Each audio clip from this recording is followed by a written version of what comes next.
Well folks, we have some very interesting details today about what Microsoft are supposedly planning for the future of Call of Duty.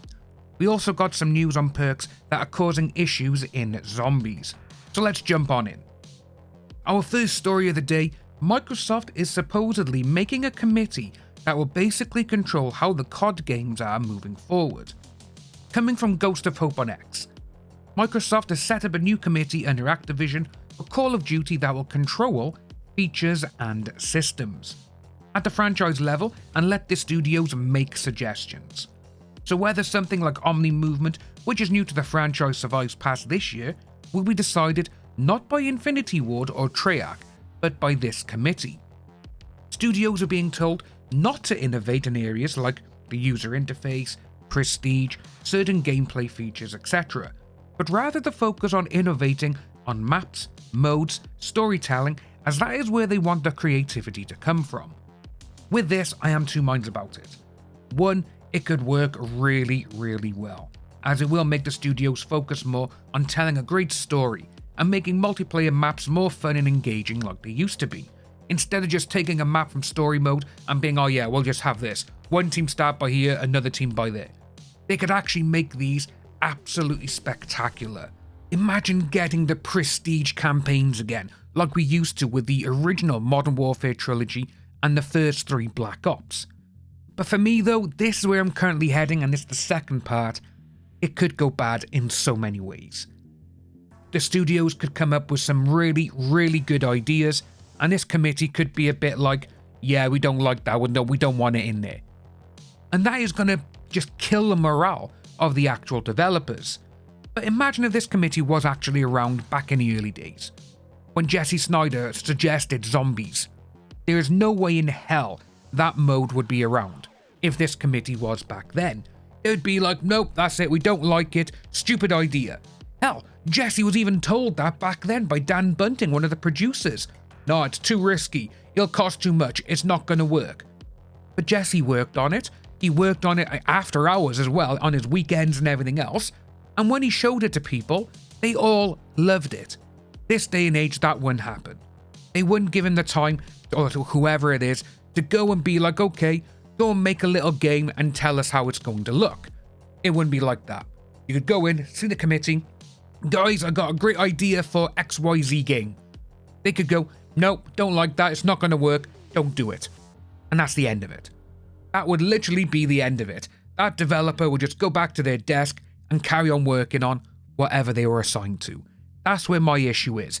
I do think that this committee, they do need to go through it thoroughly and actually get people who will take other ideas and be like, ooh, that's a good idea, how about we add this or turn it this way? Instead of going, well, that idea is rubbish, you're no good, I don't want that idea, this is my idea and we're going with this. That is going to cause a lot of infighting. But again, no, that's just going by a couple of years where we have seen so many developers suggest really cool things and people going, yeah, that's too risky, it's not going to work. But with this one, I will be keeping an eye on it, as it could make for something great if done correctly. Moving on now to the bugged perk issue, and if you like using Dying Wish on your quick revive folks, you may need to stop using it until a future update can be done and patch the issue. The bug is that the perk is activating when you're not even close to going down by a hit of an enemy. For some reason, the augment thinks that you would have gone down with that last hit on you.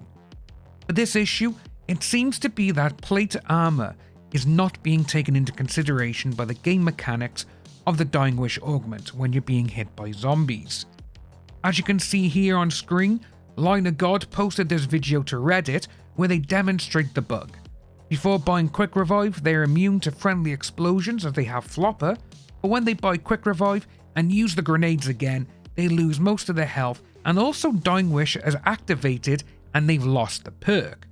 So it seems to be going in conjunction that a PhD Flopper is not being worked correctly because of Dying Wish. At this moment, the bug seems to be affecting players more on Terminus than Liberty Falls, but a lot of other players are experiencing this when they use the mutant injection. Once they come out of the kill streak, Quick Revive is gone. So keep this in mind folks if you're using Dying Wish, that it may activate even when you're not close to going down. And before we finish, players are now being booted from servers while playing zombies. This was happening at the start when the game was released, but they kind of fixed it. But by here now, the game goes into a matrix-like freeze, as you can see here from my gameplay, which is from today. You won't see or know that you've gone down and that you've lost everything until the game crashes.